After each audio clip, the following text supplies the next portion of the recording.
organizatora, Zanatsko-obrazovnog centra Adžija i pokreta Mlada srpska snaga i u svoje lično ime, što ste večeras došli da se zajedno setimo heroja koji su svoje živote utkali u slobodu naše domovine, mladih momaka koji su hrabro svojim telima i ljubavlju stajali između nas i mnogobrojnih neprijatelja. 3 su motiva vodila nas u organizaciji ove večeri. Prvi, najvažniji, da se setimo heroja, palih heroja, da ih upoznamo, da im odamo počast i uputimo molitvu za njih i da preživelim junacima pogledamo ih u oči i kažemo hvala vam. Drugi motiv, da damo i mi doprinos u borbi za Kosovo i Metohiju, u borbi koja još uvek traje. A treći, da pokažemo svima onima koji su možda bez nade i bez vere, da heroji nisu samo deo naše časne istorijske prošlosti, nego da su i danas među nama. I da će ova naša zemlja uvek roditi i još uvek rađa heroje. Zato vas molim da minutom ćutanja odamo počast palim herojima i u sebi uputimo molitvu Bogu za njihove mučeničke duše.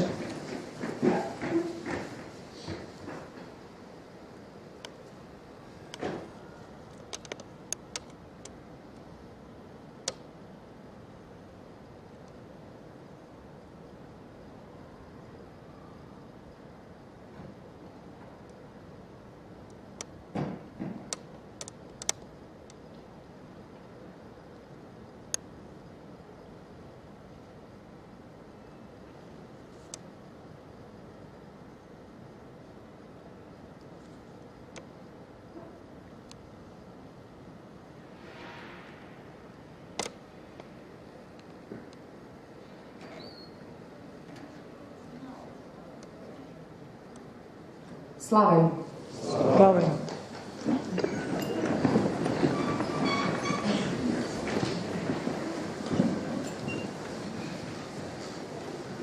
Molila bih sada gospodina Nenada Milkića, autora knjige Zov karaule, da nas pozdravi. Novi Sad, dobro večer.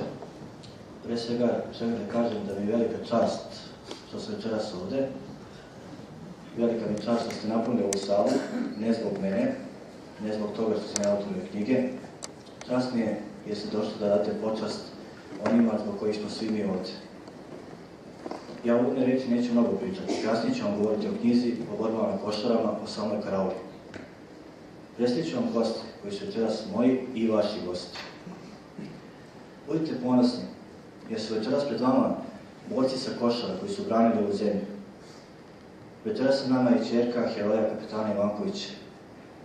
Večeras sa nama je Mihajlo Medenica, jedini Srbin koji je otišao na Košare.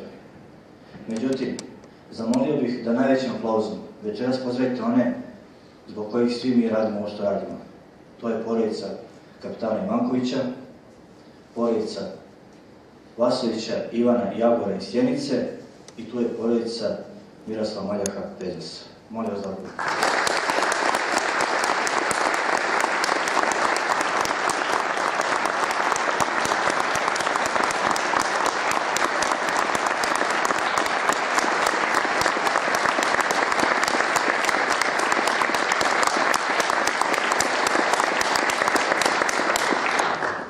Sa moje desne strane sedi Đura Jelčić iz knjige Cicima. Čovjek koji je na karaulu Košare otišao 27. septembra 1998. godine. Na Košarama je ostao do 1999. kada je ranjen i bio je pripadnik 53. graničnog bataljona.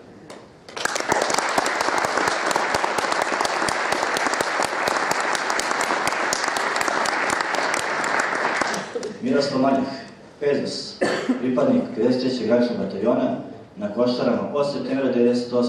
do kraja rata.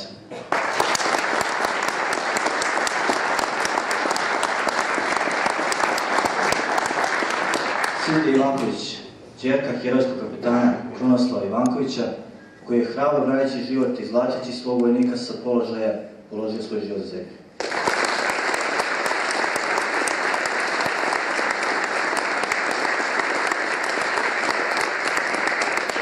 I na kraju, ne najmanje važan svakako moj brat, moj saborac, moj prijatelj, čovjek sa kojim krećemo u borbu protiv zaborava, Mihajlo Medenica, kao što sam rekao, jedini Srbin koji je nakon rata uspio doći do Karaula.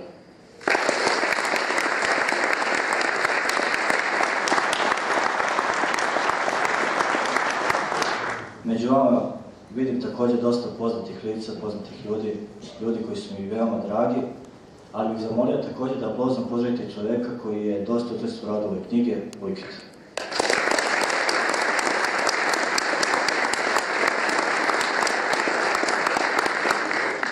I kao što sam rekao, o samoj knjizi Borba ću govoriti još za kasnije, te riječ prepuštam djevojci koja će vam čitati izvode iz knjige. Hvala.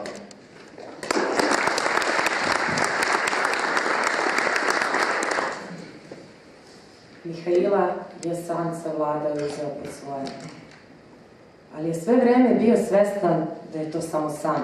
Opet je, kao i svaki prethodni put, video ista lica.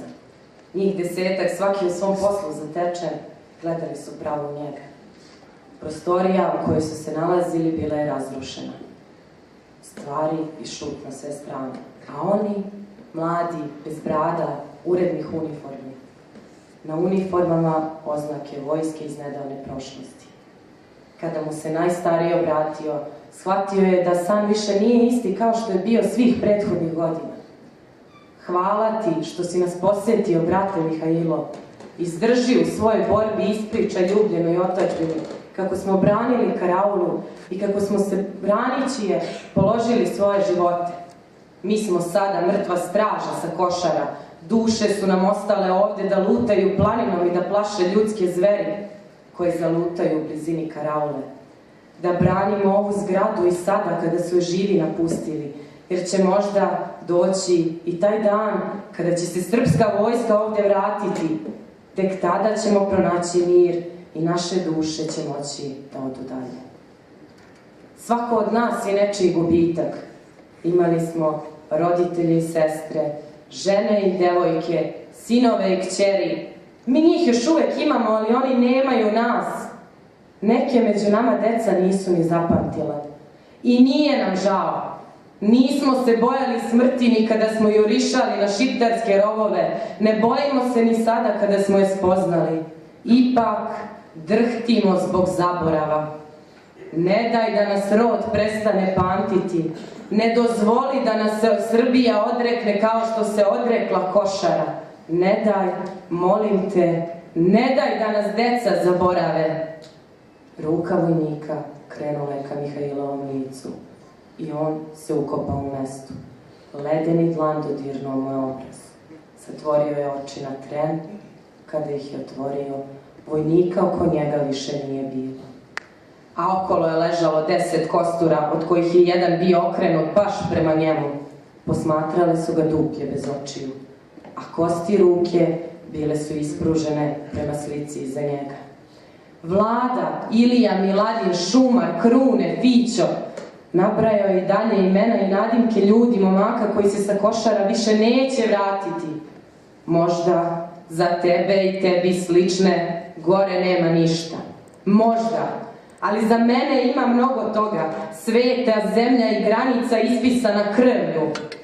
Kosti koje su temelji države. Duhovi mrtve straže koji čuvaju Srbiju. Sve je to na Košarama. Tamo su čast, moral, poštenje, mladost i hrabrost jedne nacije.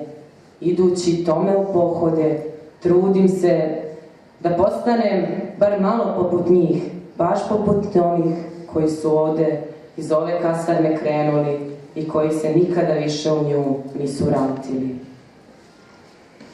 Mihajlo Medenica, novinar jedini Srbin koji je nakon rata otišao na Košar.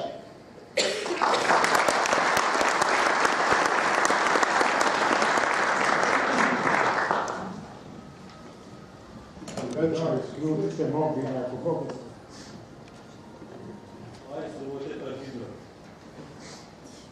Dobreče i dobra vam sreće, dobri ljudi. Oprostit ćete što ne ustajem i oprostit ćete što sam malo smušen večeras, jer dolazim pravo sa sahrane jednog od najboljih prijatelja. Divnoga čoveka, koji se 23. marta 1999. godine prijavio u dobrovoljce i bio na Kosovu. Nenad je u svojoj dobroti rekao, brate, ne možeš da dođeš, razumem. Međutim, zbog vas, zbog njega, zbog ovog prijatelja, ako najviše zbog ovih junaka koji su danas nama ovdje i oni koji to nisu, morao sam da dođem. Za priču o Košarama nema opravdanja. Priču o Košarama niko ne može da spreči i da ustavi. Šta su Košare? Košare su naše svetinje, zaista. Ravno Dečanima, ravno Pećkoj patrijaršiji, ravno Studenici, verujte da ne preterujem u tome. Pokojni prijatelj je toliko volao da mu pričamo o Košarama, verujte, kao dete, znao je da sedne, po 100 puta mu pričao istu priču, više dosađujući sebi. Bio je zadivljen herojstvom tih momaka. Zbog čega su Košare toliko značajne? Karaula ko Karaula, do 98. godine. Do Vaskrsa 99. godine. Kada je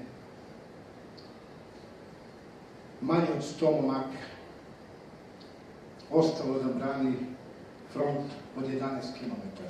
Ostalo i ostavljeno. Govorimo o momcima od 18 i 19 godina. I svega trojici oficira i trojici podoficira. Legendarnom Zankoviću, čije čerke večera sa vama. Legendarnom vodniku Vasketu, vodniku Plamenu, vodniku Oluji, kapetanu Mikici Kovačeviću. Nek izvino ako nisam pomenuo još neki. Oni, ja se izvinjam, poručnika Leovca, njega nikako ne smo da izostavimo. Oni nisu željeli da ostane svoju vojsku, kao što glavnokomandujući jesu.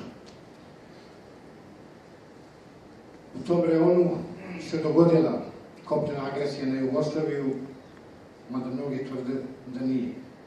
Jer na Vaskrs 1999. godine u zoru na njih manje od 100 se sjurila zločinačka armada od najmanje 2500 terorista OVK, artiljerija vojske Albanije, zločinačka NATO Suziteska, Legija Stranac, engleski SAS.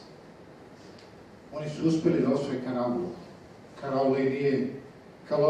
Karaulu jednostavno nije ni moglo braniti, bilo bi sumanuto braniti zgradu kao zgradu i poginuti za nju.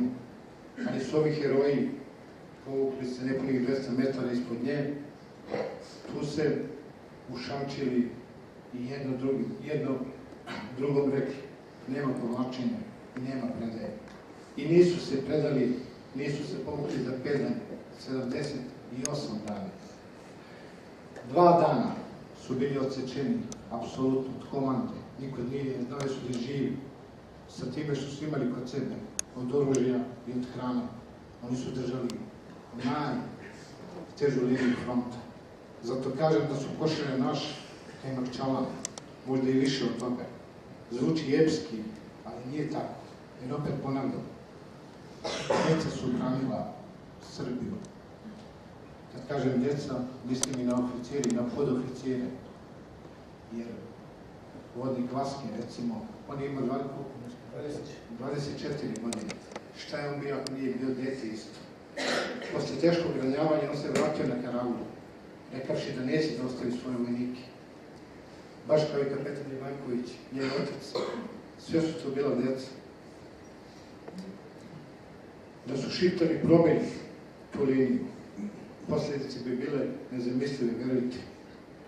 Kosovo i Metohiju bi doslovno presekli na pola, ušli bi nam do Niša bez preterivanja. Zbog toga ovi momci jesu najveći heroji današnjice.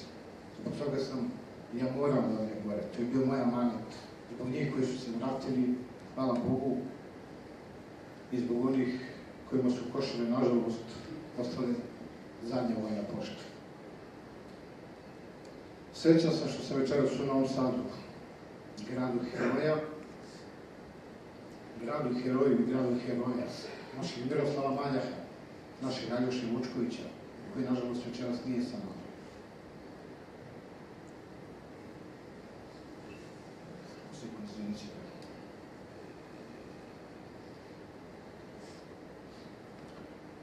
Ovi momci ne vole, oni se čak i ljute na mene kada ih nazivam herojima.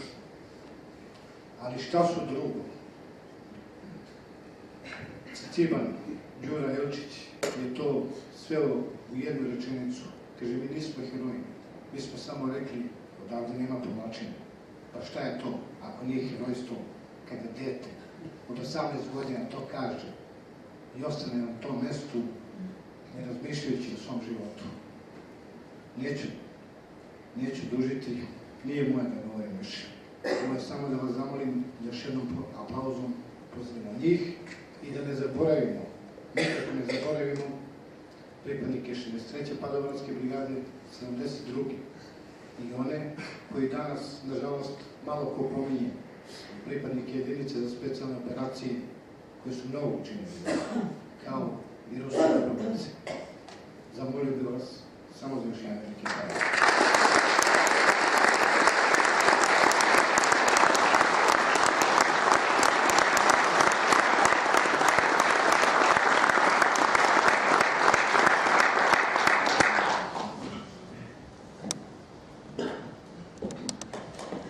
Dragan Milićević Šumar je uzeo mitraljez, nakačio na njega poslednji redenik i povikao ostalima.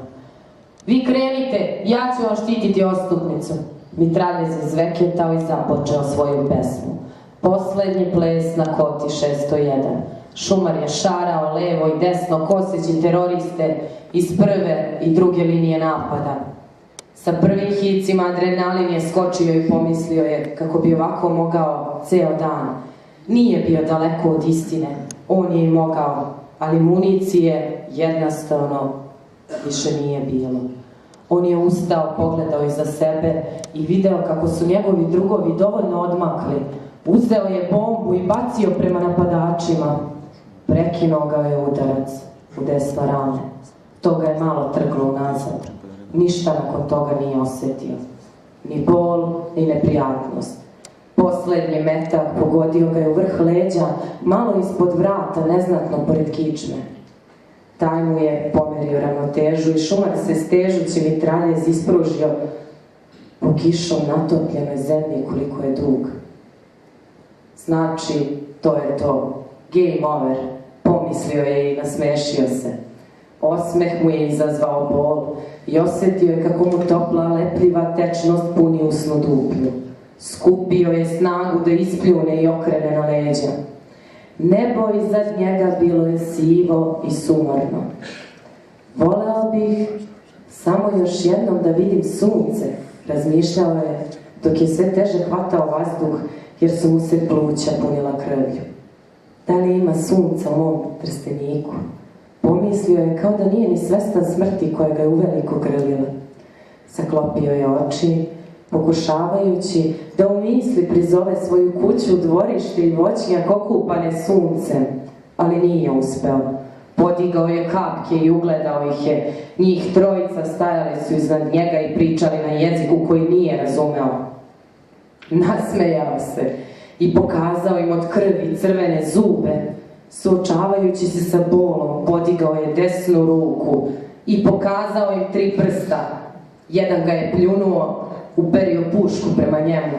Druga dvojica učinili su isto. Nije ni osjetio da ga udaraju. Duša ga je napustila trenutak pre toga. Setiš li se ponekad svega? Ciciban je bezo se iznenadio pitanjem.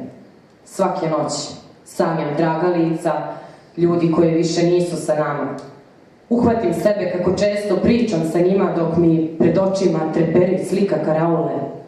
Pitam se da li ću ikada moći i da zaboravim. Otkako sam se vratio ne prođe dan da se ne setim Vlade i Ilije. Bili su mi sugrađani. I onog vickastog i na šalu uvek spremnog Bjelobrka. Vidim ga kako se smeje, a u sledećoj sceni kako ga donose. Po čizmama sam ga prepoznao. Da, tu je i Miladin. Njih 4 su od početka bili sa nama. Niš, Valjevo, opet Niš, pa Košare. Ni sad ne mogu da prihvatim činjenicu da ih više nema. Da li ima nas, brate? Molim, pitam se da li i nas ima. Razvejat će na život na razne strane. Kod svih drugih bledeće slike rata i bombardovanja. Čovek je to, ne želi da pamti patnju i bol, tugu. Međutim, da li će kod nas te slike izblediti? Ja ne verujem. Prolili smo znoj i krv za ovu zemlju, da bi na kraju bili odbačeni od nje. Sada će nam se obratiti Miroslav Maljak Bezos, učesnik borbe na Košaru.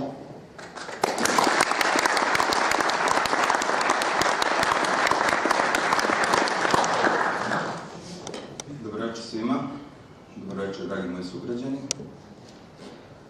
Prije svega, izuzetno mi je čast i zadovoljstvo što mogu u svom gradu da pričam o knjizi Solo Karaule, gdje ćemo moći da se setimo naših palih drugara i ljudi koji više nisu među nama. Inače, ja sam Miroslav, ko je čitao knjigu poznatiji kao Pjesus. Rodim iz grada, kao što sam rekao, iz Novog Sada. Kao i na prethodnim promocijama Solo Karaule, neću vam pričati o sebi. Večeras je pre svega jedna moja želja da se ne zaboravi. I baš kroz ove promocije i čitanjem knjige, napokon u kojoj se dugo čutalo istini i koja je u Srbiji postala tabu tema, danas pored sebe imamo čoveka, našeg prijatelja Nenada, koji je s napornim radom i svojim nesebičnim zalaganjem uspeo da razbije zid ćutanja kroz triologiju o Košarama. Ja se iskreno nadam probudi svest među našim narodom i konačno kroz roman progovori svi oni koji, nažalost, više nisu među nama. O tim hrabrim momcima Srbija treba da zna istinu. Da bude ponosna na momke koji su u svojim 20. godinama živote položili braneći našu zemlju. Među tim mladim momcima na Košarama je stradalo i veliki broj oficira, ne samo na Košarama, nego širom naše zemlje. Podoficira koji su štitili mladu vojsku, na koje takođe treba da smo ponosni. Dragi moji sugrađani i ostali, ja bih voleo da ovo večer pre svega bude sećanje, istina, ponos i da Srbija konačno shvati da ne treba da se odriče i da bude ponosna. Takođe, nakon večerašnjeg skupa, želja mi je samo jedna, a to je ne zaboravimo i kao što moj kum ima običaj da kaže, ako se setite, upalite sveću za te pale momke koji su branili našu zemlju. Hvala vam svima.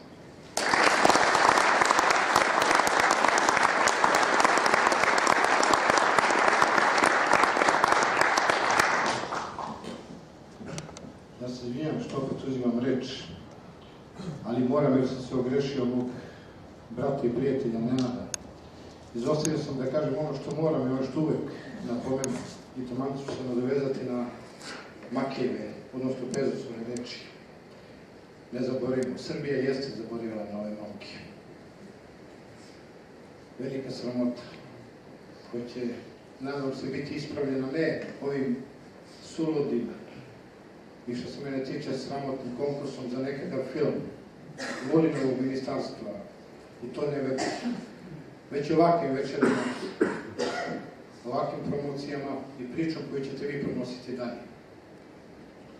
Ono u čemu je značaj ove prethodne Nenadove knjige, Posljednja straža, jeste da su to jedini i najveći spomenik preživelima i stradalima na Košarama. I zbog toga mu neizmjerno hvala.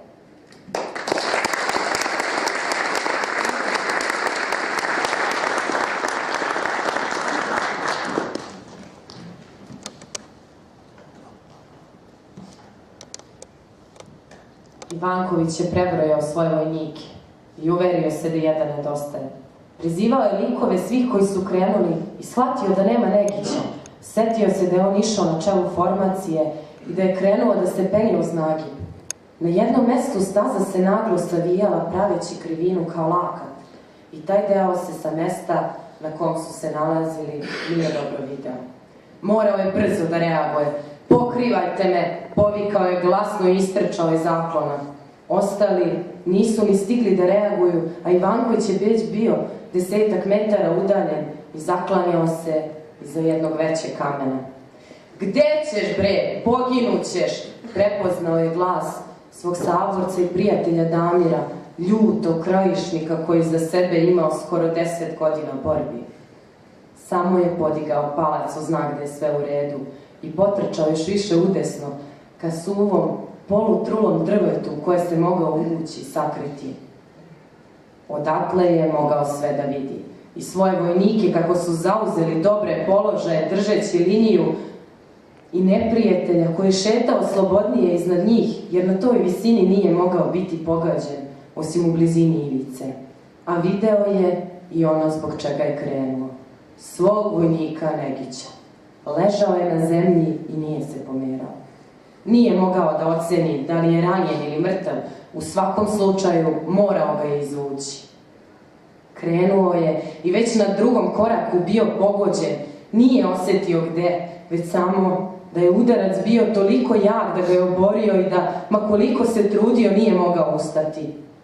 Dovukao se do jednog oborenog stabla i pribio skroz uz njega.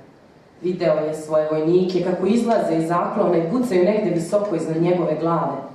Dvojica su mu trčala u susret, a on im je želeo povikati da to ne čine, da je mogao i sam, samo mu je trebalo malo vremena da se odmori. Sve se izdešavalo brzo. Uzeli su ga ispod ruku i malo nosili, a više vukli prema sigurnom mestu. Čuo je kako je jedna bomba eksplodirala iza njih, a druga negde ulevo. Kod obe su imali sreće, jer velika stoletna stabla su primala gelere. Kada su ga doveli do ostatka grupe, nasmejao se i samo rekao: "Hvala, momci, nema meni smrti bez sikire." Našalio se kapetan Krunoslav Ivanković, ne želeći da prizna da je u jednom trenutku pred očima video svoju ženu i obe kćeri. Grlio ih je. Nikada nije verovao u babske priče i sueverja, ali jednog se bojao. Kažu da čovek kada umire vidi svoju porodicu, a on nije želeo da umre, a da ne gleda svoje kćeri kako rastu. "Kapetane, zar ne čujete vezu, zovu vas iz..." Jedan od vojnika je prišao, držeći Motorolu u rukama i zastao u pola rečenice, videvši beživotno telo svog kapetana. Damir preuze radio, uzdahnu, neuspešno pokušavajući da sakrije bol. Krunoslav se više neće javljati. Svi koji su u tom trenutku bili na vezi mogli su biti svedoci herojske pogibije kapetana Krunoslava Ivankovića i Šida, koji je odbio da se ranjen povuče sa položaja kao po naredbi. Skoro u isto vreme svi su ispalili počasni plotun za svog kapetana. Položaj na kojem je pao vojnici su uspeli da održe još par dana, ali su shvatili da ni korak napred neće moći da naprave. Zbog potreba na drugim linijama morali su se povući, ostavljajući telo Branislava Negića u zagrljaju planine. Nikada više vojska tamo neće uspeti da priđe. Obratit će se Sindi Ivanković, ćerka herojskog kapetana Krunoslava Ivankovića.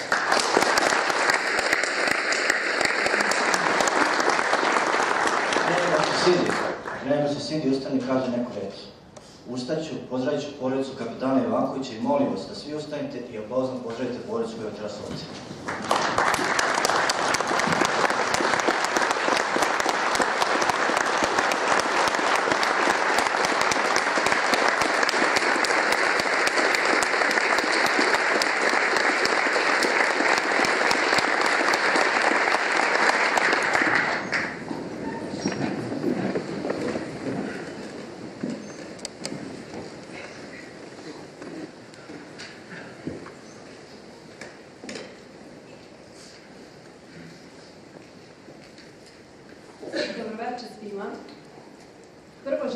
zahvalim Nenadu Milkiću na pozivu da večeras prisustvujem promociji nove knjige Zov karaule i sećanju na heroje sa Košara. Sećanja će živeti samo ako ih čuvamo kroz ovakve susrete, ako o njima pričamo i smeštamo ih u knjige koje ih štite od zaborava. Znam koliko je upornog truda trebalo da bi se sakupile priče i podaci sa ratnog područja Kosova iz 1999. godine. Bitka za Košare bila je velika i strašna. U toj bitci je učestvovao i moj otac, kapetan prve klase, Krunoslav Ivanković. Mog oca pamtit ću kao tatu, jer sam ga poslednji put videla kada sam imala 7 godina. Pamtit ću ga kao tatu heroja, jer je aprila 1999. godine bio jedan od boraca koji su svojim životom hrabro branili Košare. Tih aprilskih dana na Košarama ostala je mladost, lepota i srca junačka.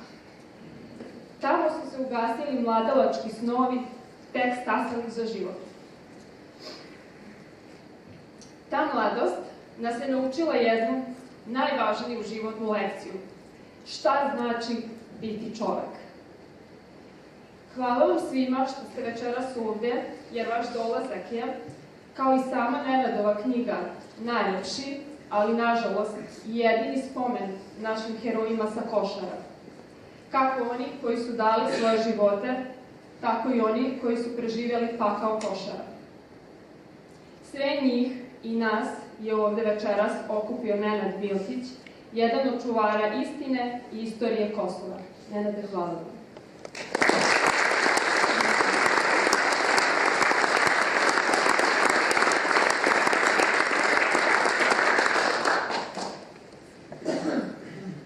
Napadom sa leve strane od karaule Morine prema vrhu Maja Glava sa ciljem potiskivanja terorista prema karauli Košare komandovao je potporučnik Predrag Leovac. Dobri momak iz Pljevlja, na funkciji komandira voda 53. graničnog bataljona, bio je omiljen među vojskom kojim je komandovao i oni su ga sledili i bezuslovno slušali i poštovali. Cenili su ga jer se nakon teškog ranjavanja vratio među svoje vojnike na granici sa Albanijom, iako to nije morao. Leovac je preskočio jedno stablo i našao se između dvojice terorista iznenadivši ih. Brzo je reagovao i jednog je odmah izbacio iz stroja, dok je drugog eliminisao graničar koji ga je pratio. Bacio je pogled prema vrhu. Bio je blizu, toliko da mu se učinilo da će, ako pruži ruke, moći da ga zagrli. Šiptari su se panično povlačili prema granici, dok je Leovac grabio poslednje 10 metara. Već je video sebe kako javlja komandi da je zadatak ispunjen. Primetio je da se sa druge strane vodi borba oko Škoza i zastao kako bi deo vojnika usmerio na tu stranu. Zastao je da više nikada ne krene. Osjetio je kako ga je nešto pecnulo u vrat i to mesto je pritisnuo dlanom. Nasmešio se i krenuo najbližem do sebe da kaže: otkud muve u ovo doba godine? Ali umesto reči iz usta ispljunuo krv. Spustio je ruku sa vrata i cijela šaka se crvenela. Osjetio je kako mu životna tečnost izlazi iz vratne žile, u snažnim mlazovima odnoseći sa sobom snagu. Gubio je kiseonik, a krvi je bilo sve manje. Predrag Leovac sručio se na zemlju. 4 vojnika stavila su Leovca u šatorsko krilo, a sa njima su, kao obezbeđenje, krenula još 4. Radio vezom su javili da je potporučnik teško ranjen i odmah su prema njima krenuli iz baze sa nosilima. Sreli su se na polovini puta. Počela je trka sa smrću. Vojnici su znali da su male šanse da Leovac preživi, ali dokle god je bilo i najmanje nade, činili su sve da spasu voljenog starešinu. Držili su strašan, gotovo neizdrživ tempo, stalno se smenjujući da ne bi gubili na brzini. Često su u trku provjeravali da li je živ. Bio je. Još uvek su bili ispred smrti na par koraka i par sekundi. To u ovakvim trkama nije malo. a u mnogim slučajevima nije ni dovoljno. U bazi ih je čekao upaljeni sanitet i vojnici su skoro u trku nosila sa Leovcem ubacili u vozilo i vozač je dao gas. Ipak, za taj tren, koliko je trebalo da se zatvore vrata, smrt je smanjila razliku. Svima koji su bili tu učinilo se da je Leovac na tren otvorio oči i da se nasmešio. Ili su bar tako želeli. Đakovica je bila suviše daleko. Košare su odlučili o sudbini potporučnika Leovca. Nisu mu dozvolili da ih živ napusti. Umro je nakon nekoliko kilometara i njegova duša, baš kao i duše mnogih njegovih graničara, ostala je da luta Košarama.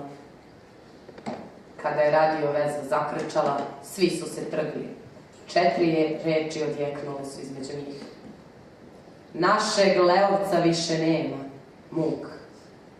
Niko od njih, koji su se nagledali toliko smrti i nedaća prethodnih dana, nije mogao da poveruje. Otišao je jedan od najboljih. Kažu da je taj dan poslednji u kojem je komandir Morine pustio suzu. Obratit će vam se Đura Jelčić, Ciciban, učesnik borbe na Košaru.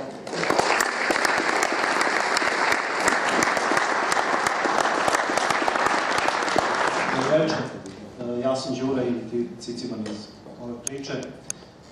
Drago mi je što svi imamo u tolikom broju.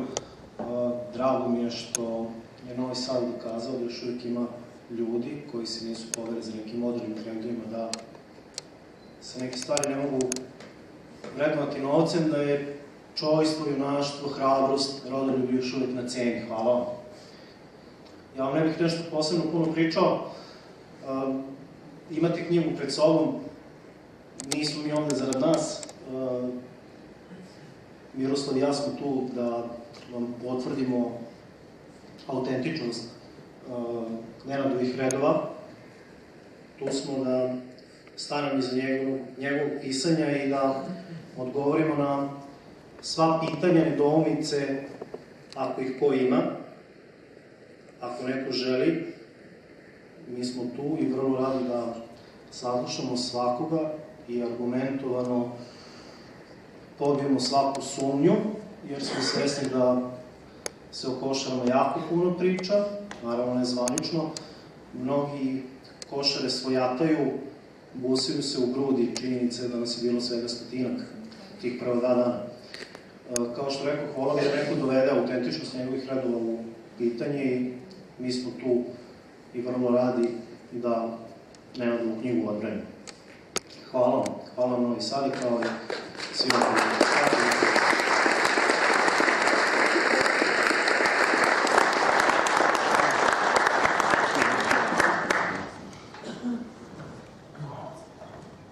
Danas se sve promenilo. Počeo je da veruje u ljubav, ali se razočarao u život. U očima više nije bilo sreće, a i sve ređe se smejao. Ostala mu je samo navika da svakog jutra dođe u kafić, zapali cigaretu i naruči kafu. Uzme nešto od dnevne štampe i prelistava je, više gledajući naslove nego što su ga zaista interesovale teme. Zatim bi gledao narod koji je ispred izloga žurno prolazio, želeo je da nadoknadi mučne dane koje je proveo u planini, nesvestan toga da će ih teško izbrisati.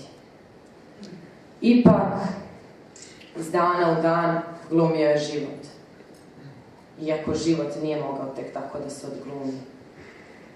Sve što je radio bio je privid života kakav su mogli da imaju i on i svi drugi koji su bili na Košarama. Mogli su da ga imaju, ali nisu. Da li zbog sudbine, loše podele karata ili nečeg trećeg, sada nije ni bitno. Jer se njima, košarcima, sreća nije osmehnula. I nije bio jedini od te 100 koja je na sebe primila prvi, najteži udar terorista, zlikovca, agresora. Malo se njih vratilo.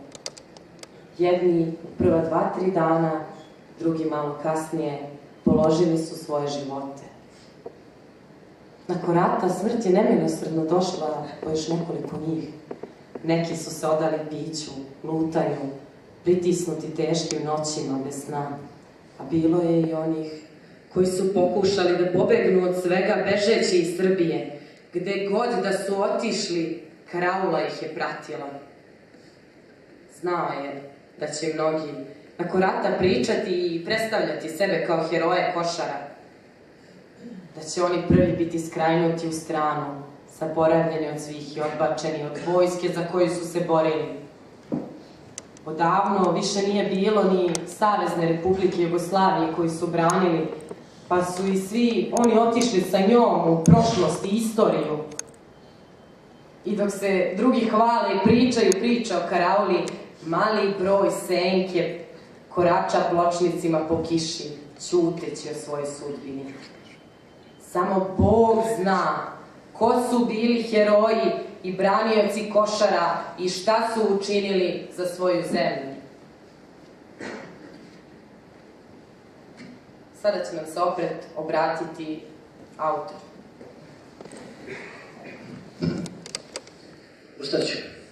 Ustaću zbog svih ljudi koji stoje i ustaću zato što sada više ne govorim o knjizi, ne govorim o njima, govorim o ljudima koji više nisu nama.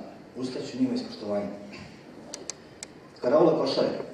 Kada sam počeo da radim ovu knjigu, mnogi su me pitali šta je, gde se nalazi, ko je se gradio i sl. Mnogi nisu znali gde se ta karaula uopšte i nalazi. Karaula Košare je sagrađena kod Đakovice za vreme Titove Jugoslavije. Sagrađena je da pokaže standard tadašnje Jugoslavije Albanije Envera Hodže. Sagrađena je da se nikad ne odbrani. Iznad nje su dva dominantna vrha, Maja Glava i Rasa Košaras. Suluda je bila svaka odluka koja je donešena da se ta karaula brani, da se brani za vrhovi. To nije bilo moguće.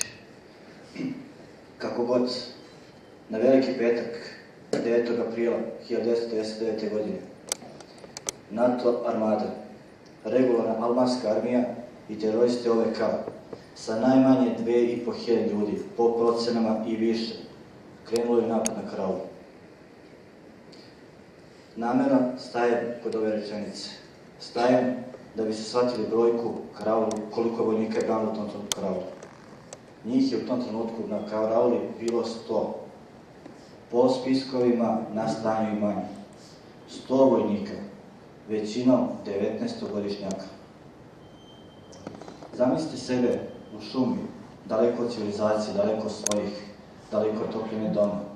Zamislite sebe da znate da pomoći nema, da prema vama kiliše 30 puta brojni neprijatelji i da se ne povučete, da stojite i dalje.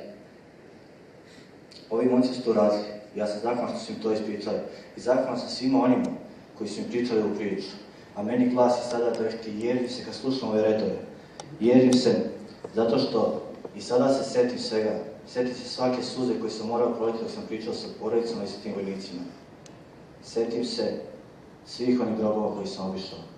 Nije ih malo.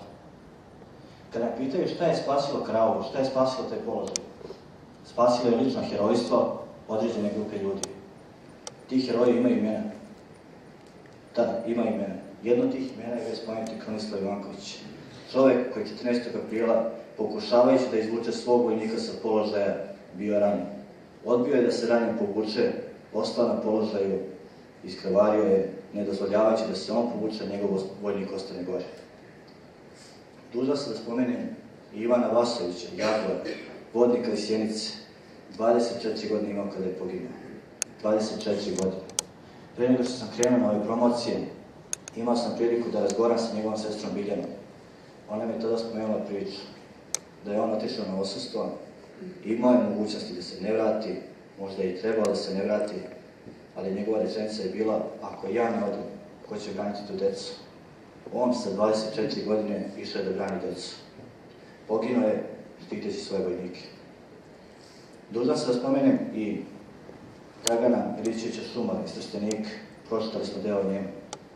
Dečka 19 godina, koji je štiteći položaj, štiteći mitraljez, štiteći odbijenje vojske u povlačenju, odbio da se povuče i položio svoj život. Mnogo je tih herojstva, mnogo je zaboravljenih sudbina. Zato je taj zadatak dotigne svima nam da te junake spomenemo, da pričamo o njima. Bila je momaka koji su preživeli i koji su također svojom borbom, svojim učestvojanjem dali svoj doprinos. Nisam ga namjerno spomenuo na početku, zato sada hoću. Jovicu Šmigića, vojnika sa Karaule, koji je vozeći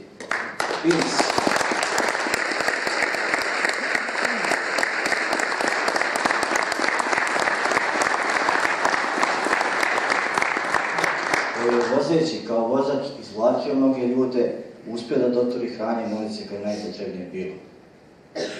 Kao što sam spomenuo, Karaula je napadnuta 9. aprila 1999. godine i do 11. aprila, znači do Uskrsa, nije bilo mogućnosti da im se dostavi pomoć, hrana, municija i ljudstvo.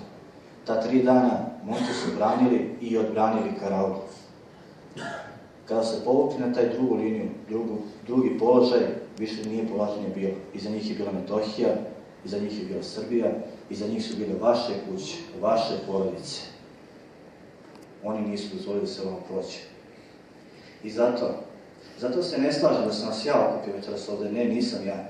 Okupili su vas duhovi tih vojnika, da kada izađete iz ovog amfiteatra, da krenete po Novom Sadu, da pričate svoje deci vaše dece, vašim kumovima i prijateljima, da su ovu zemlju branili i odbranili heroji sa Košara, da oni nisu dozvolili da ovde uđe NATO čizma.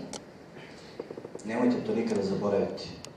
Ja sam samo jedna kockica u celoj ovoj slagalici, sve ostalo na vama. I zato vas molim da kada izađete iz ove sale, zapalite sveće za te heroje i širite priču dalje. To je najveća nagrada za njih. Hvala vam još jednom.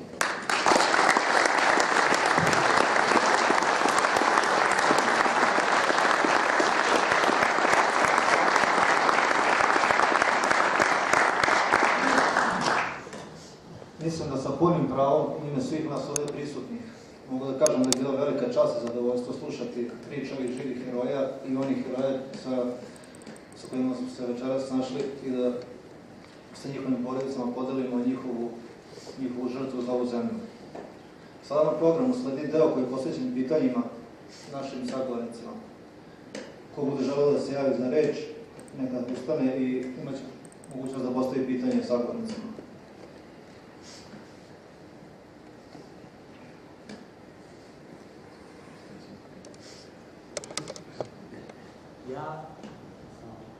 Moje ime Nebojša Trivunović.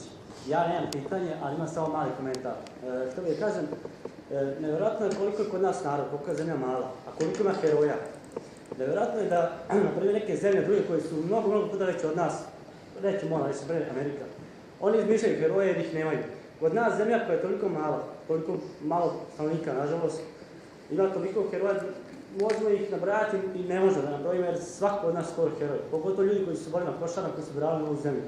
I žao mi je što taj mali narod uporno zaboravlja kako tada se heroje, tako i one prošle, i one prošle, i one prošle.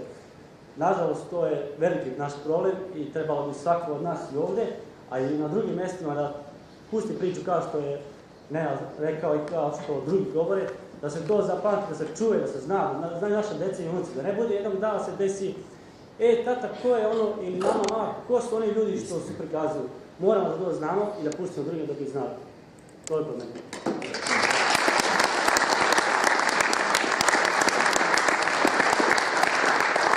Hvala puno. A ja bih uzvratio kontra pitanjem mlađi od recimo 10, 12, 14 godina. Ja imam 2 sina u tom uzrastu. Oni ne znaju ko je major Milan Tepić.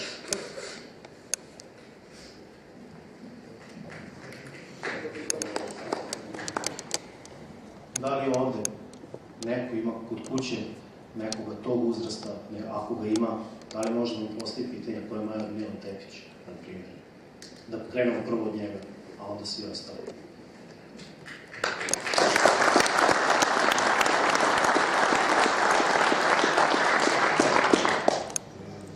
Dalje imali pitanje?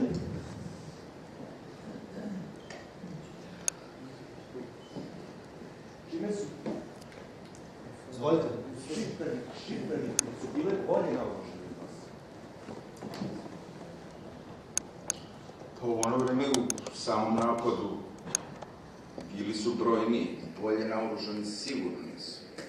Imali smo podjednako naoružanje, samo su bili brojni i to su desetine puta više brojke, tako da su samo oni bili, imali su pomoći sa strane, imali su pomoć, kao što je Nenad pisao knjizi jedinica, to je bila maltene NATO agresija, to nije samo bio šiptarski teroristi, ulaz šiptarskih terorista na ono vreme Saveznu Republiku Jugoslaviju.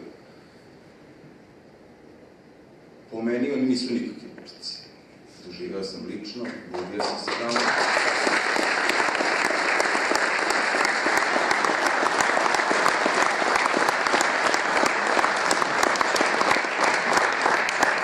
Ako su nas 100 njih uspeli, njih 2500 da držimo 2 dana, sve mjesto.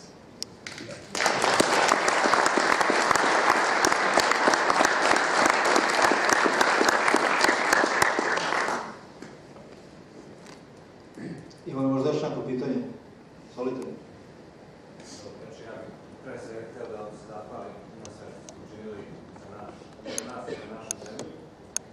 I htio bih da pitam gospodina Medenicu kakva je njegova procena. Pre par godina, prošle godine, su momci napravili nazvajamo marš preko Albanije na spomen 100 godina albanske Golgote. Pa me zanima da li postoji neka šansa u nekoj budućnosti, 5-10 godina, da neko može da ode na Košare i da ode na počastu tim borcima. Da li nekako znanje? Prijatelji moji, sam si rekao i sam si odgovorio. Posle 100 godina smo se setili junaka iz Prvog svjetskog rata. Pre 2 godine smo se setili Milunke Savić. Pre 2 godine su njene mošće prebačene u Aleju Velikana. U šali kažem, ovi momci su još i dobro prošli, čekali su samo 17 godina, da su njima nešto čuje. Da se dođe do Košara, Albanci su dali zakletu svojevremeno da srpska noga neće dočiti gore. Jer znaju koliko je to bila herojska bitka, znaju da je to naša pobjeda. I znaju da kročili jedna srpska noga obesmisliće svu njihovu laž i svu njihovu glupost. Da ćemo se vratiti na Košare, pa ćemo sigurno.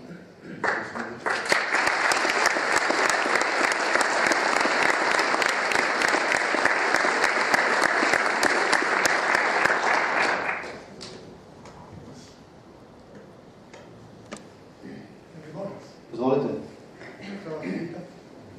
Kaže, baš puta se to juče desilo, tako se osjećam, malo su začinje i krvalice. Recite vi mene, da li su naše jedinice tada, u to vreme, isto iznenadili njih, jer to kruje blizu, tako da kaže, ogromnu količinu vojske su mišljeni albanske. Negde tu, koliko daleko kruje ili ne znam, pa to sigurno se vi bolje znate. Sad mi pitate nešto što spada u domen vojne tajne. Tako da recimo da nisam. Dobro, zato morate mi tako.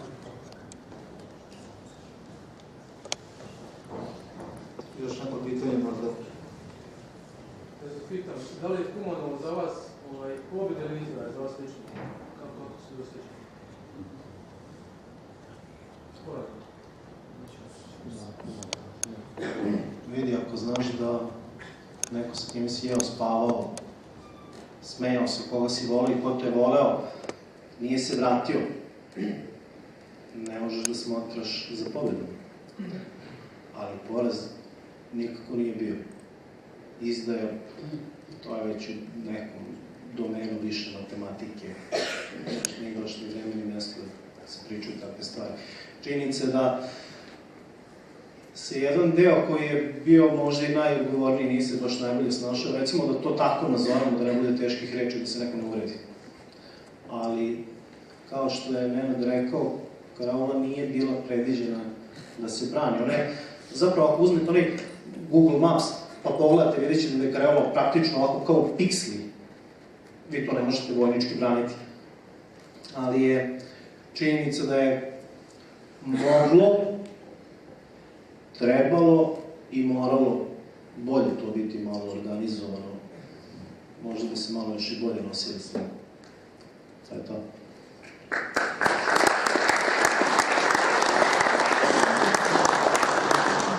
Nadovezat ću se na ovo. Postavlja nam često pitanje zašto se ovo rađa. I upravo povlačući to Kumanovo i sve sporazume nakon toga, ima dve stvari. Prva stvar, kad se radi o knjigu, većina od ovih momaka, kada se ih pitao šta su misli onog trenutka kad su ih rekli da se povlače, da je gotovo, da se vraćaju, njihova pitanja su bila ko ih meni. Posle nekoliko mjeseci rata oni su dalje pitali ko ih meni.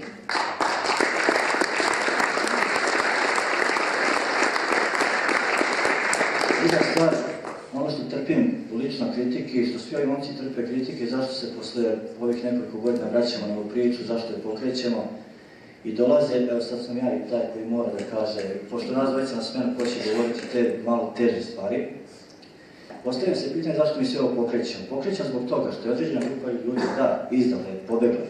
Pobegle tamo i ostale momke na karauli, ostaju na granici. Oni su u početku bili bez oficira. Osim par njih, već spomenutog Ivankovića, Leovca, kapitana Kovačevića, još par njih koji nisu spomenuli, oni su ostali sami gore. Da, bila je ta izdaja u tom smislu. I nas sada kritikuju zašto to radimo, zašto mi to pišemo, zašto mi to vodimo. I naš jedini odgovor na sve to može biti da smo se mi posle 18 godina vratili tamo odakle su oni pobegli. To je to.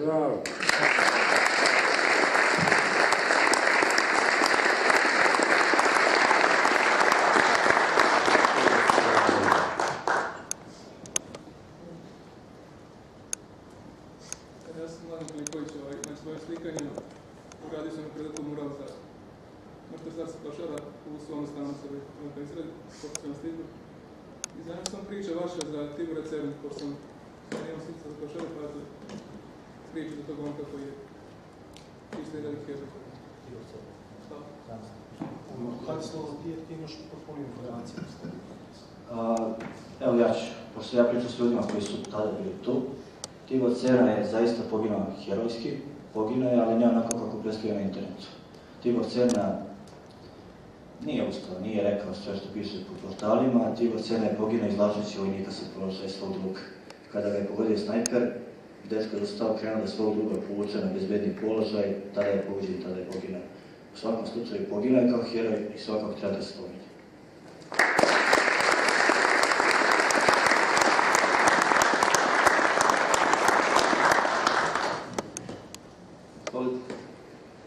Dobro večer, ja sam Aleksandar Mandić.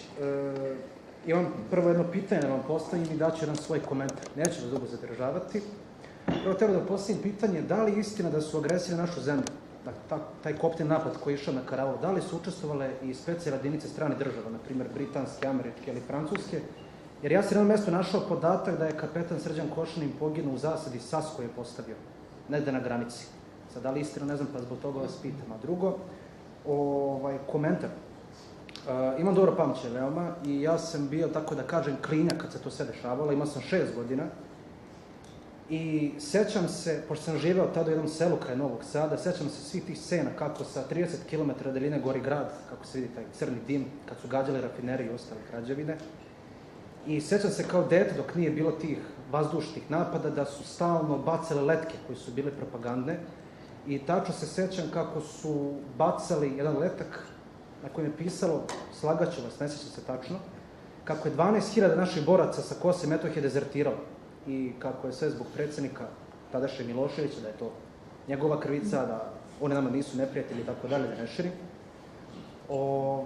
Također sećam se jedne male vojne jedinice, ne znam tačno koja je bila je grupa 20-ak vojnika koje su nas klince tako uzimali, igrali se sa nama i kada razmišljam s ove distance, kada sam čuo sve ovde, dakle večeras, sve vaše priče i sve vaše komentare, stalo mi u misle to šta im je prolazilo kroz glavu kada su išli na svoj zadatak, na svoje borbene položaje koje su zauzimali. I zbog svega ovoga što sam rekao, ja prvo želim se zahvaliti vama ratnim veteranima sa Kosova i Metohije, svim ratnim veteranima Vojske Jugoslavije i MUP-a, što niste dali da neprijatelj uđe u našu zemlju i što ste svojim primjerom požrtvovanja, kao kažem, pobili tu prljavu neprijateljsku propagandu kako je 12.000 naših boraca dezertiralo sa Kosova i Metohije. i hvala vam što ste za sve nas, a pogotovo nas klince tih dana, žrtvovali se da neprijatelj ne bi gazio udar. Hvala vam.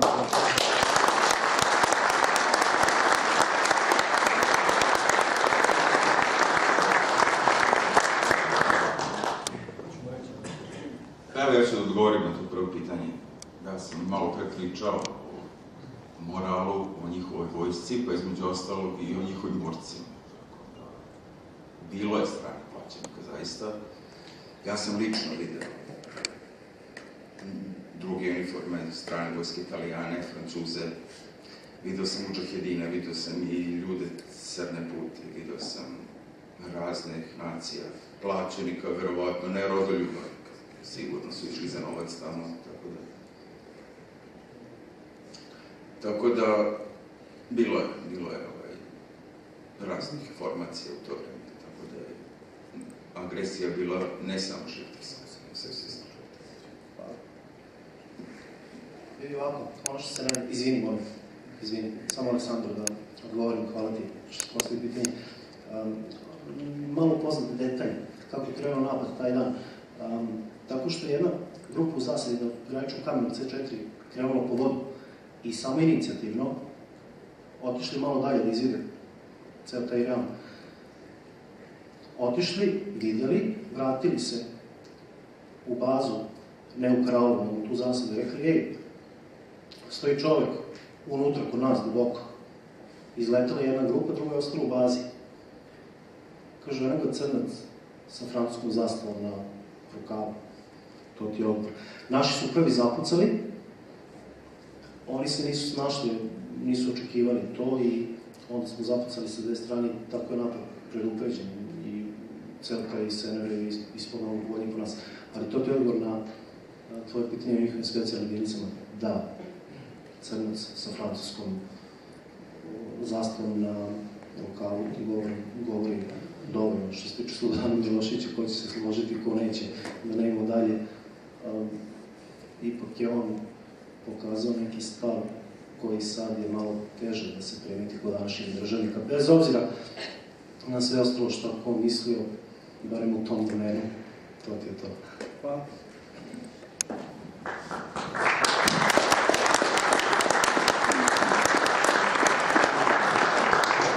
Ima još jedna priča. Ja je po nekoj promociji ispričam negde da, ali kad se već postavio to pitanje, ispričat ću i sada. Već spomenuti Ivan Vasić Jagor je drugog dana napada, kada je krenuo napad na Karalovu, sa 10 ili 11 svojih vojnika čekao napad. Prema njima je krenula grupa od nekih poprocena 500 do 600 vojnika. Razmišljaju što da radi, tražio je pomoć. Međutim, pomoć iz Karolova nije stizala. On je odlučio samo inicijativno da krene u juriš. Sa 12 vojnika na njih 506. Sad zamislite scenu da 12 vojnika kreće juriš na njih 500, tih 500 beže, povlače se pred 12. I čisto da zaključim, taj napad su predvodili stranci.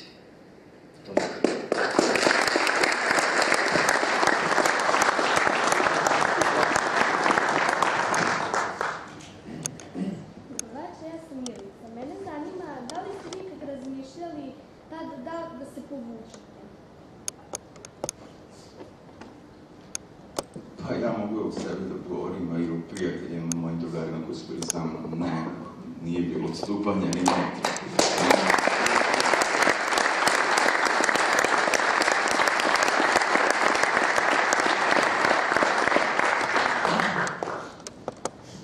Milice, ja se izvijem, ako može samo Milica da ostane, ove majice koje su oni napravili, to je njihov slogan, evo sve ćete biti jasno.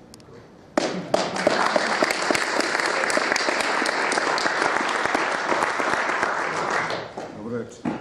Želim da vas pozdravim i da pozdravim porodice poginulih boraca, junaka koji su nas branili. Želim da vam uputim zahvalnost i njima, da vam izrazim saučešće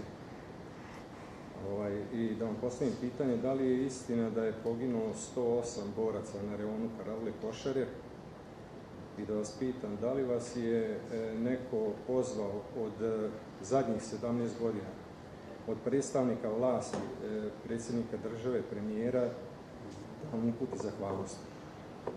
Toliko.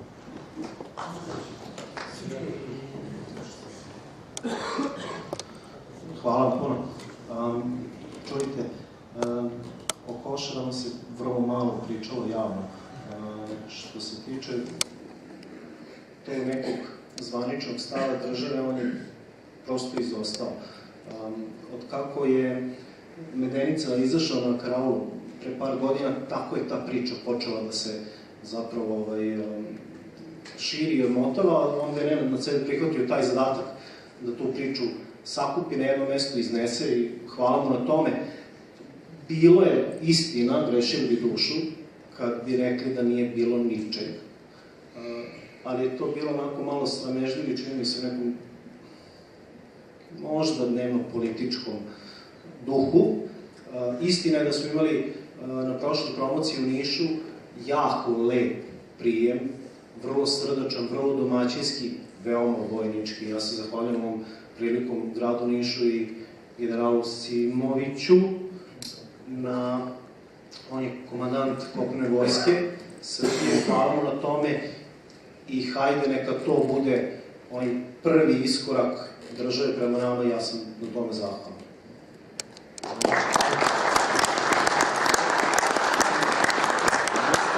Ja što govorim ovo prvo pitanje... 108 govora sad. Ne, nije, izvinite. Poginulo je 60 naših vojnika. Od njih 66 ili 8 tela je i dalje na prokletijama. Nikad nisu izručeni. Što je? A šiptarskih terorista od stranih plaćenika i ostale bande je 4 do 5 puta toliko. Najbolje. Prema njihovim procenama. I sad da vi to množite sa 3. Kad oni kažu da ih je 500 do 600 poginulo. Ta brojka 108 konkretno je brojka kojom se manipuliše, od koga i zašto ne znamo, ali jednostavno ta brojka, najblaže rečeno, nije tačna. Rejon Košara je mnogo širi nego što oni su. Stoga oni okružuju. Druga stvar, veliki problem prestaje brojka nestalih vojnika. Do danas nije izručeno nekoliko desetina vojnika. Znači, ta brojka nije sigurna, ne zna se koliko je, oni ne daju tačne spiskove, tako da evo ja sam radio knjigu, nisam daju tačan spisak.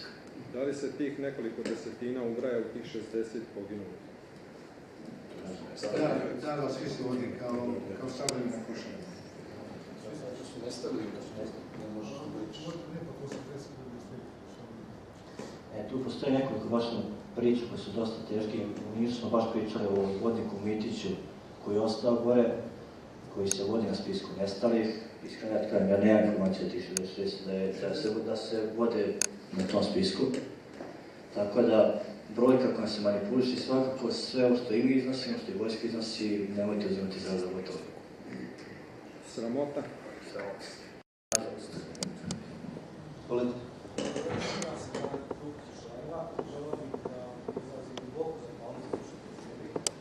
Moje ime i ime dva vaša graničara koje se rekao granica Čatnik Pušet, koji su također nešto razgovorili.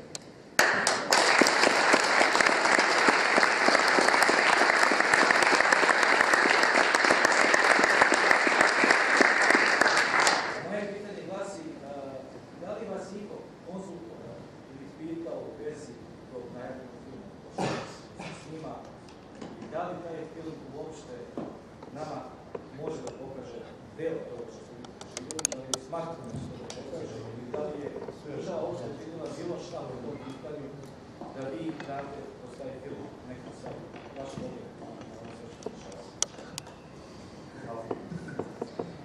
Evo ja ću odgovoriti, a nadovezat će si Medenica, odgovorit ću kontra pitanje.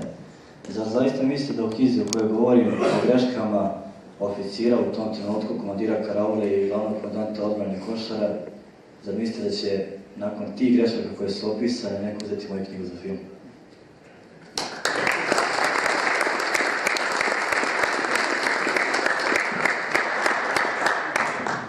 Niko nas nikada nije kontaktirao i Bogu hvala na tome.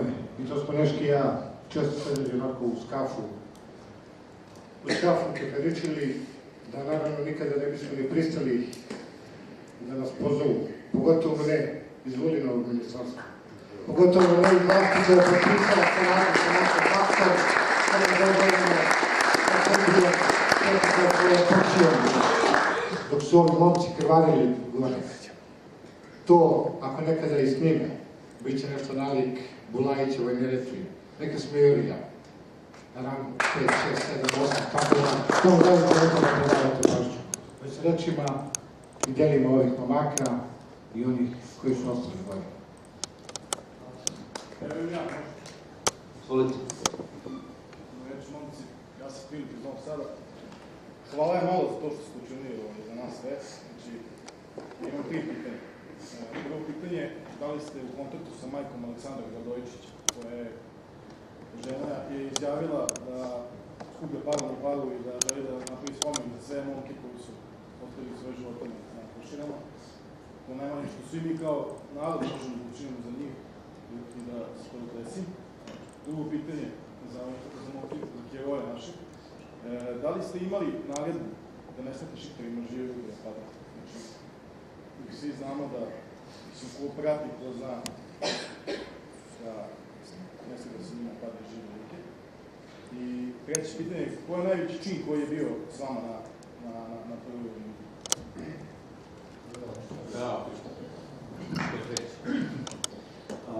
Prvo pitanje u vezi majke Vladimira Radojičića, ovo je drugi deo trilogije.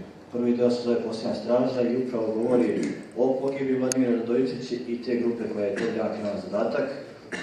I svakako da smo radeći tu knjigu morali da pričamo sa njegovom porodicom.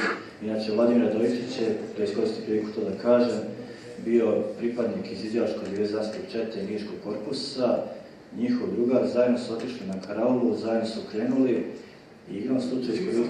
Sa 19 godina? Sa 19 godina, da, sa 19 godina. I čisto da napomenem, on će to i potvrditi, tog dana kada se ta grupa ušla u taj princip, to što se desilo, piše u prvom delu trilogije, on treba da uđe u taj princip. Igrom slučaja nije bio on, bio je Vladimir. Inače, u kontaktu smo sa Loznankom i svakako je da ćemo se potruditi da je pomognemo namjeri da taj spomenik podigne.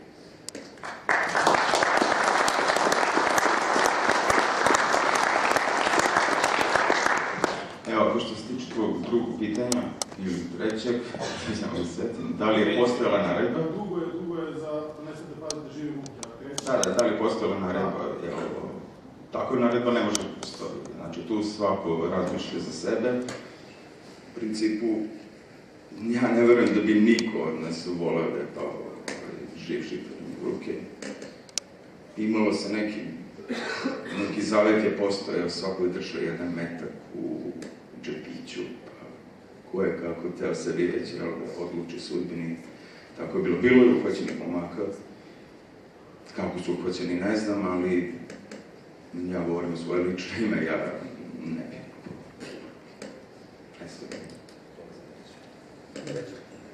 Za treće, jasno, sećam se. Ja znam da je kapetan Mikica Kovačević bio sa nama sve vreme. Njemu zaista neizmjerno hvala. Stvarno se pokazao onako vojnički, stameno. Znam da je bio, ne znam šta je po činu, gospodin Dimčevski, major, i to je, koliko se ja sećam, to su zapravo njih dvojica tih, da kažemo, viših oficira koji su se tu nalazili. Sve ostalo što je dolazilo, ako je uopšte dolazilo, jer Kjušo mi ne možeš znati to, dolazilo je eventualno do Batuše. Batuše je jedno selo koje je bilo nekih 5 do 6 km od linije fronta, ovako dole u Kotlinu, tako da ti silni junaci su sedeli negdje u Spećku. Ja bih samo iskoristio priliku, ja se izvinjam, večeras se nismo pomenuli i hvala kolegama graničara što su mi podsjetili da se zahvalim svim graničarima, posebno levo i desno od nas su bili karaula Morine, karaula Đeravica. Oni su nam držali bokove i zapravo od našeg posle ne bi bilo ništa da nije bilo njih. Ali hvala i svim ostalim graničarima, na svim ostalim karaulama, nije njim bilo nešto mnogo slađe nego nama, pa hvala momci još jedan put za podršku.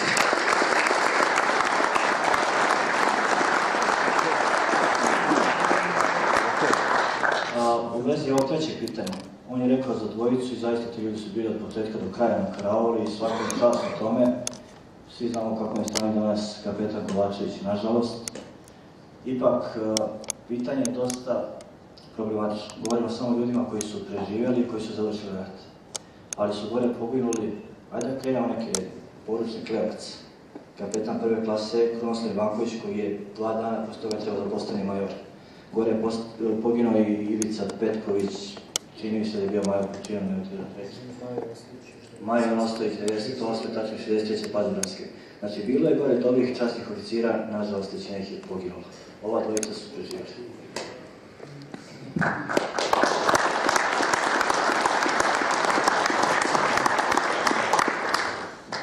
Još neko pitanje možda? Za gospodine Medenicu, kako ste uspili da dođete do te aule sad, nakon ti sigurno da su čitali dobro i dalje su u tom nekom aktomu kao da i dalje vratili sa nama. Kako su uspili da se poručiti gore, a da vas ne se pritom ne da Bože, ne maltretira, uči i kako je.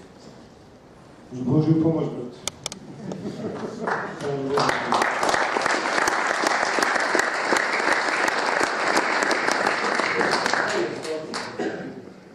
Jeste odlikovani? Ne. Ko će to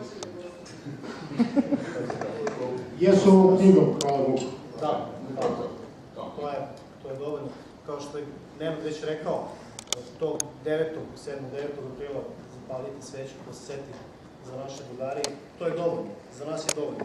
Kao što obično biva, te neke zasluge, činove, obično se razgrabi prvim danima, pa ko je najbliži u tom mjestu gde se deli, obično se to razgrabi, a onda ovi dok stignu sa položaja, ponestane. Kao su svi išli sa karavom, ja. Se djelaju u Batuški. Da ne griše dušu, mislim da je možda 1 ili 2 momaka, ne znam za Šarca, jednog našeg vojnika i možda još 1-2, ali generalno komandar nekako nas ne doživljava na taj način, da je to potrebno. Ili već šta? Pomenuti Vlada Radovičić je osobno odlikovan. Kapetan Ivanković nije, ne znam kvalificira, od vojnika je Vlada i... Ne znam da li su Šarac, Ja za Vladu znam i njegova majka nije cijela da primi orden iz ruku oficira od kojih je idat, već je rekla spustite taj orden na mladi grob, ponuću da se groba. Tako je bilo.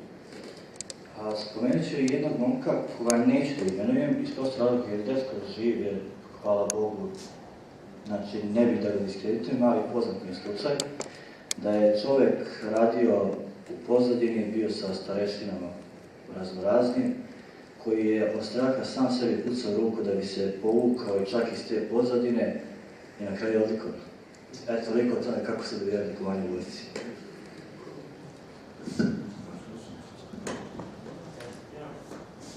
Primetio sam fotografiju listera. Pre par dana sam pročitao članak u njemu prvi put i vam piše da je on odgovoran za likvidaciju 2 ili više terorista. 4, da. Zvanično 4. To je prava informacija. Da, to je bio izuzetan pas koji je imao svog herovođu, inače na komandu čuvaj, koja se ovako obeležavala. Čak niko nije od nas koji nikad nije smeo da pomisli korak da napravi. Znači, pas je odnos kako se vrati. Izuzetan pas. Nažalost, nismo uspeli da ga izvučemo. Izvukli smo jednog psa, zvao se Crni, ali taj pas je stradao od jednog, šta je on bio, rezervista, ugovorac, ne znam, uglavnom stradao je, navodno ga je napao, nije ga napao sigurno, ja dobro poznajem Crnog, puno sam proveo sa njim kao i Đura, znači nije to istina, Bogu hvala, uspeli smo da posvedočimo i da ga pošaljemo na vojni sud, oni su mu već odredili kaznu kao da je vojnika, ili tako nešto, on je pošto službeni pas, tako da, nažalost, nismo uspeli da izvučemo listera ili ostalenika i ko je što? Crni ili listernik. Lord, njega sam zaboravio.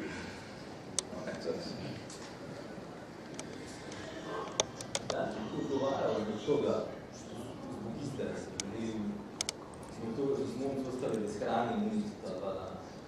Verovatno nije, a da li mogu što odgovoriti? Sve je moguće, ali teško da zemlji Srbiji. Njima je razgovarao, naprotiv, njihov komandant Bakar, pokojnik Đurković se čuva začudio kad su oni sišli od ozbiljnu konstataciju, pa vi ste još živi. Da, oni su bili živi i držali su front bez ičije komande, ostajući bez jednog pojednog starešina. Niko nije odgovarao, niko neće odgovarati i ne mora, ja mislim da je savjest najveći sudija, pa sad kako god. Evo, nadovezat ću se, među vama je mnogo veterana, neke koje znam, neke koje sam sad upoznan i video i mislim da će nam svi reći ono što su meni svi drugi pričali. Svi ti oficiri se danas svode na to da su oni bili dužni da brane svoje, da je to bila njihova obaveza, pa samim tim su valjda trebali da budu i gladni, bez municije, bez garderobe. Valjda se to podrazumeva. Da, samo ja nadovežem na nešto na tvoje pitanje. Ti koji su ih izveli su upravo ti koji su i odlikovani, a hoće da goni svoje heroje, dakle da nema ništa toga, nažalost. Aleksandar Milišković, vojnik Septembarske partije, 98-99. Između ostalog, meni je najbolji drug s kojim sam otišao u vojsku, pogledao je prošao Ljubiša Božilo, Sordovic, vjerovatno ga prate. Ja ostavljam svom sinu amanet, a daće Bog za svog života da se vrati još jednom. Da li se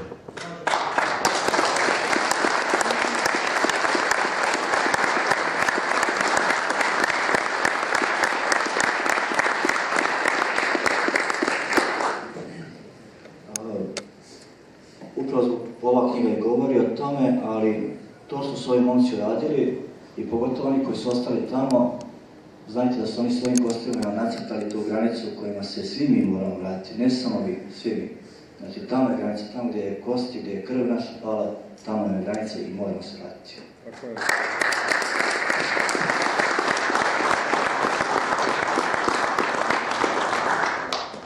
Molim vas samo da postavimo još jedno ili 2 pitanja, nakon čega ću slediti samo prodaje knjige.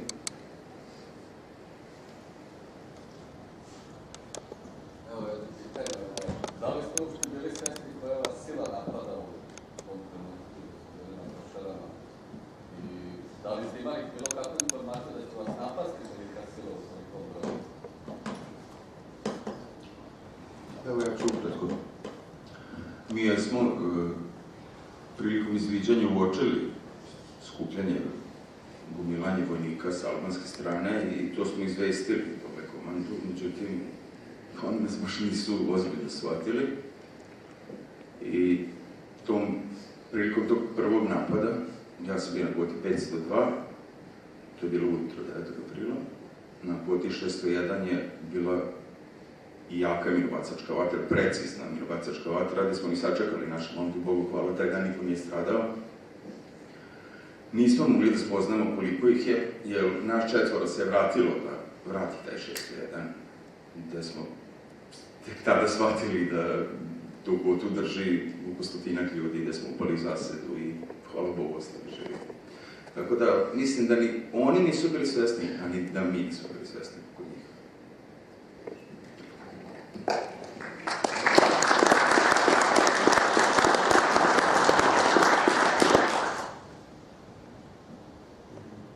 Još neko pitanje možda? Hoćemo se skoro vraćati na posao. Na mladina svetost. Što bi Višnja pesma dr. Samovica Košara rekla, to je naša obaveza, oni nas čekaju gore. Nisu zavod ostali tamo, čekaju na nas, na našu djecu.